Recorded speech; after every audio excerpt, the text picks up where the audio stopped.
Stargirl said 11. She won, as she said she would. The silver plate they gave her twinkled like a starburst in a galaxy of flashing cameras. Two TV crews washed her in lights and interviewed her backstage. Strangers mobbed her, citizens of Phoenix gushing, telling her that they had been coming to the contest for years and had never heard anything like it. Schoolchildren thrust programs in her face for autographs. Every parent wanted her for a daughter, every teacher for a student. She was so happy. She was so proud. She yelped and cried when she saw us. She hugged each of us in turn, and I thought she would squeeze the breath out of me. Back at the hotel, everyone already seemed to know. The doorman, desk manager, the people in the lobby and elevator. Suddenly, she had this magical, wonderful power. Whoever laid eyes on her smiled. And the English language dwindled in a single word, repeated over and over. Congratulations! We walked, we floated around the block to burn off our excess energy. Back at the hotel, we were invited into the nightclub, even though Susan and I were underage. We drank ginger ales and ordered jalapeno poppers, and we all danced to a country and western band while Susan's face beamed on the late news from the TV above the bar. The dance floor was the only place where she did not carry her silver plate. First thing next morning, there she was, sliding under the door of my hotel room, her picture on the front page of the Arizona Republic. I sat on the edge of the bed and stared at it, pride welling in me. I read the story. It called her speech mesmerizing, hypnotic, mysteriously touching. I pictured folded morning papers tossed from cars, landing in driveways all over Micah. We all met for the breakfast buffet. People stared and nodded and smiled, and silently lip said, "Congratulations," across the restaurant. We headed for home in a two-car caravan. For a while, Susan was her usual chatty self. She put the silver plate on the front seat next beside Mr. McShane. She told him it would ride next to him for 10 whole minutes, and he could touch it all he wanted. This was his reward, she said, for telling her about MOAs. As soon as the 10 minutes was up, she took back the plate. As we drew nearer to town, the chatter subsided and finally stopped. We rode the last miles in silence. She took my hand. The nearer that we came, the harder she squeezed. When we hit the outskirts of town, she turned to me and said, "Do I look okay?" I told her she looked great. She didn't seem to believe me. She held up the silver plate and studied her reflection. She turned to me again and looked at me for some time before she spoke. "I've been thinking. This is how I'm going to do it. I'm going to hold on to the plate myself. Okay?" I nodded. Until they lift me onto their shoulders. Then I give it to you. Understand? I nodded. So stay next to me every second. Crowds can separate you, you know. They do that, okay? I nodded. Okay. Her hand was hot and sweating. We drove past a man in his driveway. He was dipping a large broom-like brush into a pail and painting the asphalt with black sealer. He was bent intently to his work, and in the new day sun, and somehow I knew at that moment what would happen. I could see it. I wanted to shout to Mr. McShane, "No, don't turn, don't go there." But he did turn. He turned, and there was the school in front of us, and never in my life had I seen a place so empty. No banners, no people, no cars. "Probably around back," Mr. McShane said. His voice was hoarse. "Parking lot." We swung around back to the parking lot, and yes, there was a car, and another car, and people, three of them, shading their eyes in the sun, watching us. Two of them were teachers. The other was a student, Dory Dilson. She stood apart from the teachers, alone in the black shimmering sea of asphalt. As we approached, she held up a sign, a huge cardboard sign bigger than a basketball backboard. She set the sign on edge and propped it up, erasing herself. The red painted letter, "Way to go, Susan. We're proud of you." The car stopped in front of it. All that was left to see of Dory Dilson were two sets of fingers holding the sides of the sign. We were close enough now to see that the sign was trembling, and I knew that behind it Dory was crying. There was no confetti, no kazoos, nothing cheered, not even a mockingbird. As we idled, stunned and silent, in front of Dory Dilson's sign, Susan's parents came and retrieved her from Mr. McShane's car. As in all things, they did not appear especially surprised or emotional over what was happening. Susan seemed in a trance. She sat beside me, staring vacantly at the sign through the windshield. Her hand was no longer holding mine. I groped for words, but could not find them. When her parents came, she allowed herself to be led away. As she got out of the car, the silver plate slid from her lap and rang like a dying bell against the asphalt. Her father picked it up. I thought he would take it, but instead he leaned into the back seat where I sat and with a strange smile gave it to me. I did not see her for the rest of the weekend. By Monday, she was Stargirl again. Floor-length skirt, ribbons in her hair, just like that. She went from table to table at lunchtime, passing out happy-face cookies. She even gave one to Hillary Kimball. Hillary took off her shoe and used it like a hammer to smash the cookie on her table. Stargirl strolled among us, strumming her ukulele, asking for requests. Cinnamon perched on her shoulder. He was strapped into a tiny toy ukulele. She made her voice squeaky and kept her lips from moving, and it was as if Cinnamon were serenading with her. Dory Dilson, bless her, stood and applauded. She was the only one. I was too stunned to join her, and too cowardly, and not wanting to show approval for her return to Stargirl. Most of the students did not even look, did not even seem to listen. At the bell, as we left the lunchroom, I looked back. The tables were littered with cookies. Walking with her after school that day, I said, I guess you're giving up, huh? She looked at me. Giving up? On what? On being popular? On being, how could I say it? She smiled. Normal? I shrugged. Yes, she said firmly. Yes? I'm answering your question. The answer is yes. I'm giving up on trying to be popular and normal. Her face and body language did not seem to match her words. She looked cheery, perky. So did Cinnamon, perched on her shoulder. Don't you think maybe you should back off a little? I said. Don't come on so strong. She smiled at me. She reached out and brushed the tip of my nose with her fingertip. Because we live in a world of them, right? You told me that once. We stared at each other. She kissed me on the cheek and walked away. She turned and said, I know you're not going to ask me to the Ocatilla ball. It's okay. She gave me her smile of infinite kindness and understanding, the smile that I had seen her aim at so many other needy souls, and in that moment I hated her. That very night, as if we were playing a scripted role, Kevin called me and said, So, who are you taking to the Ocatilla ball? I dodged. Who are you taking? Don't know, he said. I don't either. There was a pause on the other end of the line. Not Stargirl? Not necessarily, I said. You tried to tell me something? What would I want to tell you? I thought you were a two. I thought there was no question. So why are you asking? I said, and hung up. In bed that night, I became more and more uncomfortable as the moonlight crept up my sheet. I did something I had never done before. I pulled down the shade. In my dreams, the old man on the mall bench raised a wobbling head and croaked, How dare you forgive me?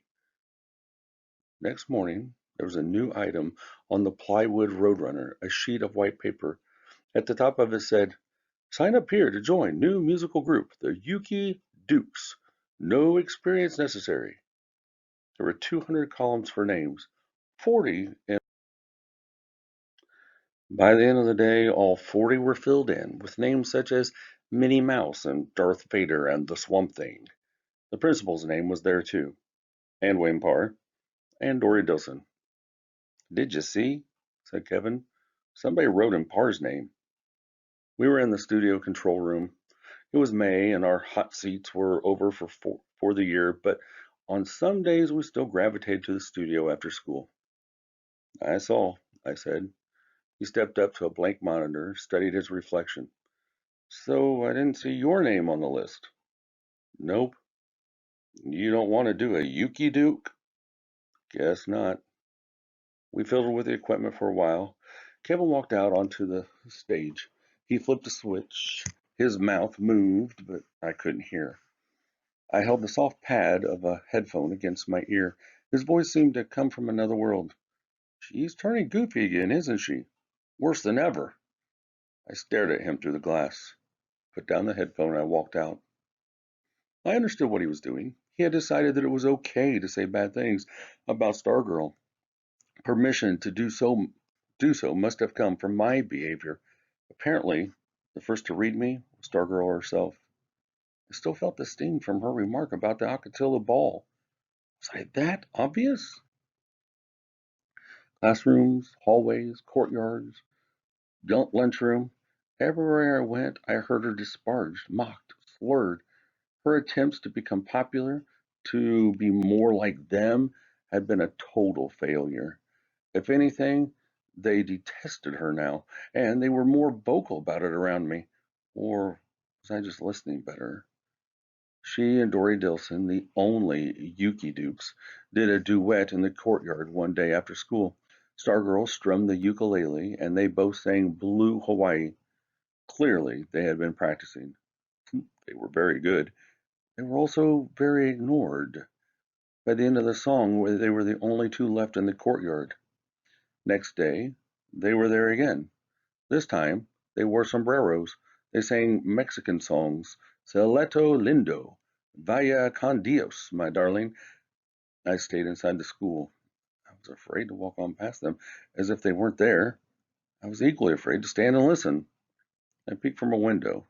Stargirl was doing her best imitation of a flamenco. The, the click of castanets came from the window pane.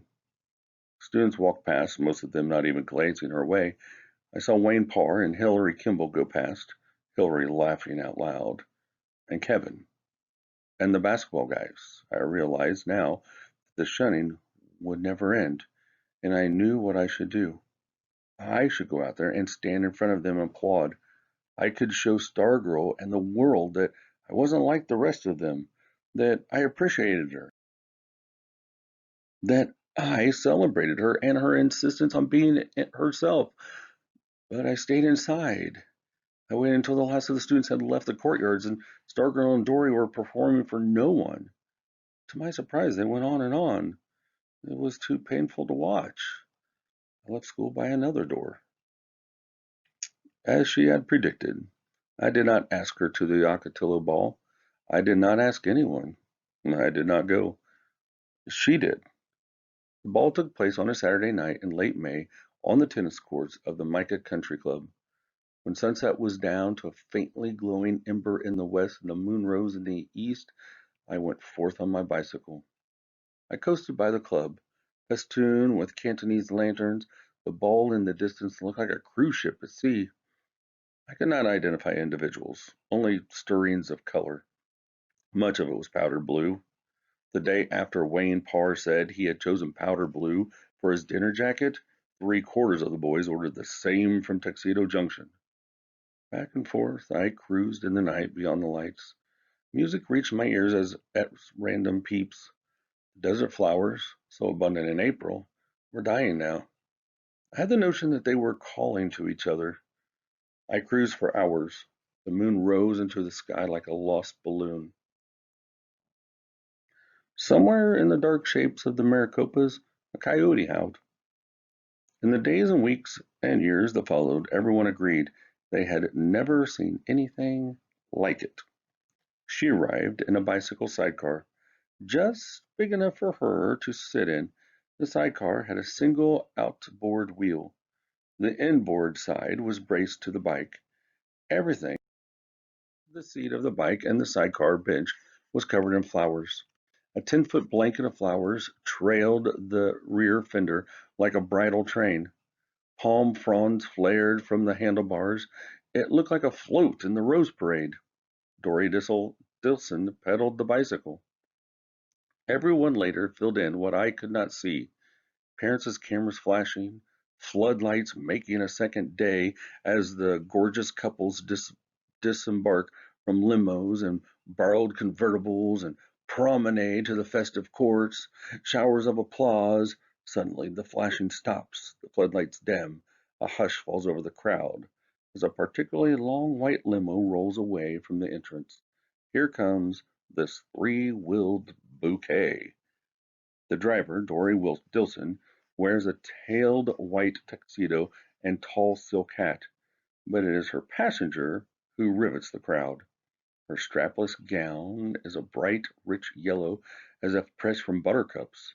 There must be one of those hooped contraptions underneath, for the skirt billows outside from her waist like an upside-down teacup. Her hair is incredible. Descriptions clash. Some say it is the color of honey, some say strawberries. It fluffs like a meringue high upon her head. It's a wig. No, it's all hers. Both sides are certain. Earrings dangle. They are little silver somethings, but what? They are partly obscured by falling ringlets. Many answers are offered. The most popular is monopoly pieces, but this will prove to be wrong. From a rawhide string around her neck dangles a white, inch-long, banana-shaped fossil identified as a member in good standing of the Loyal Order of the Stone Bone. While others wear orchids, the corsage on her wrist is a small sunflower, or a huge black-eyed Susan, or some sort of daisy. No one is sure, except the colors are yellow and black. Before proceeding, she turns back to the bicycle and bends over a small basket hanging from the handlebars. The basket, too, is covered with flowers. She appears to kiss something in it. She then waves to Dory Dilson. Dory salutes, and the bicycle pulls away. People nearby catch a glimpse of tiny cinnamon-colored ears and two peppercorn eyes peering out of the basket. Beautiful, unusual, interesting, different, regal.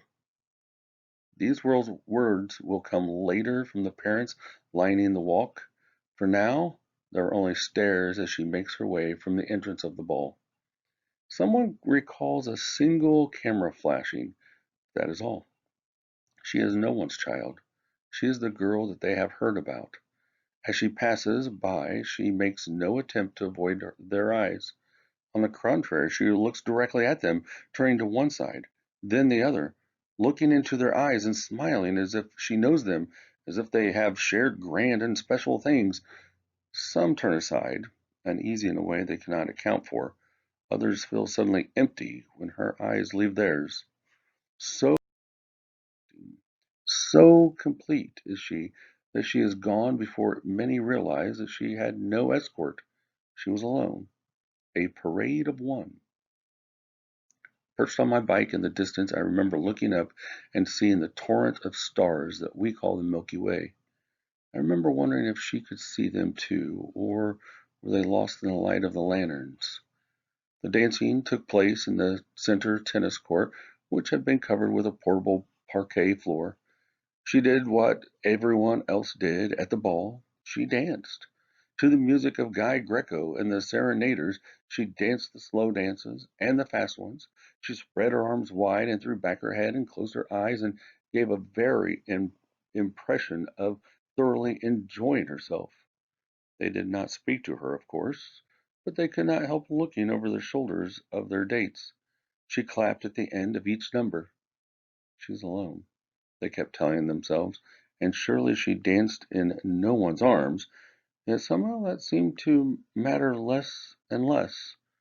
As the night went on, and clarinet and coyote call mingled beyond the lantern light, the magic of their own powder blue jackets and orchids seemed to fade. It came to them in small sensations that they were more alone than she was. Who was the first to crack? No one knows. Did someone brush against her at the punch table? Pluck a petal from her flower?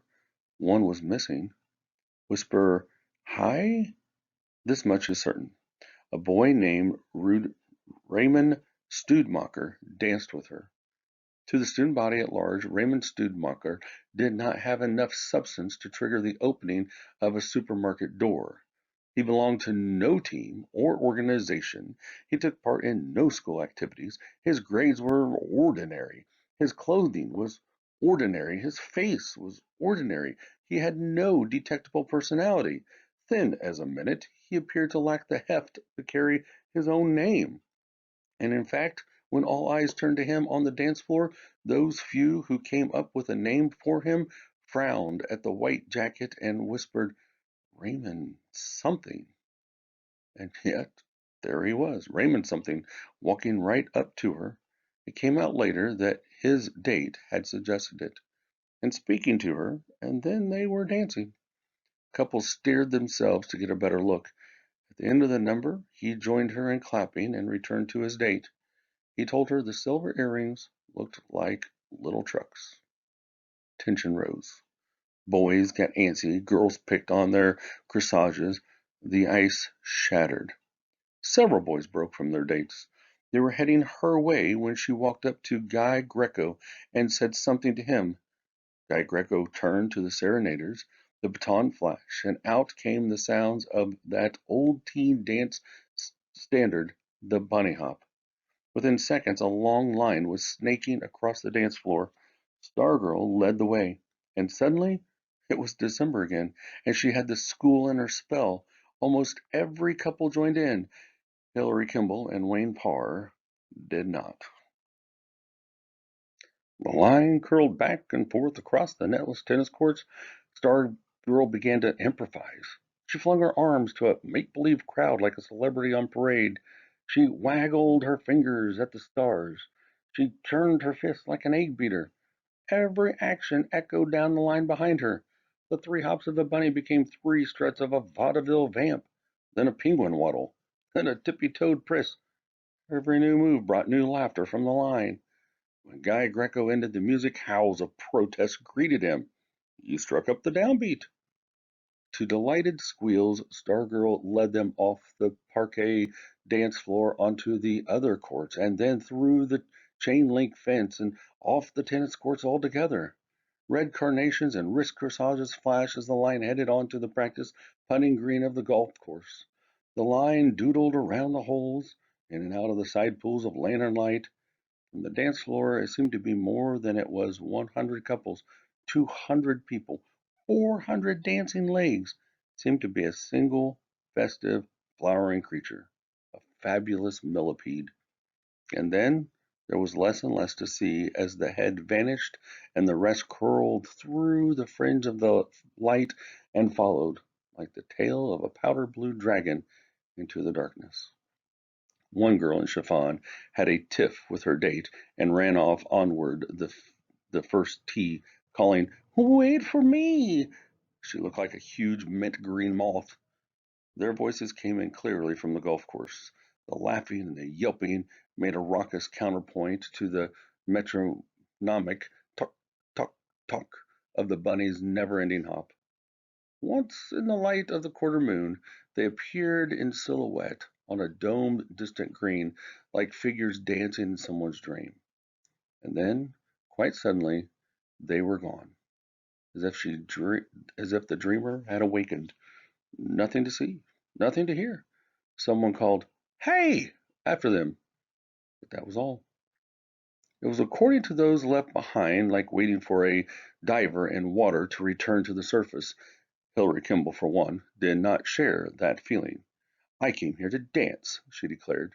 She pulled Wayne Parr along to the bandstand and demanded regular music. Guy Greco tilted his head to listen, but the baton did not stop, and neither did the band. In fact, as the minutes went by, the music seemed to become louder. Maybe it was an illusion. Maybe the band felt a connection to the dancers. Maybe the further the line spun into the night, the louder the band had to play. Maybe the music was a tether or a kite string. Hillary Kimball dragged Wayne Parr out to the middle of the parquet floor. They slow danced. They fast danced. They even tried an old-fashioned jitterbug. Nothing worked. Nothing went with the triple thumping drum beat.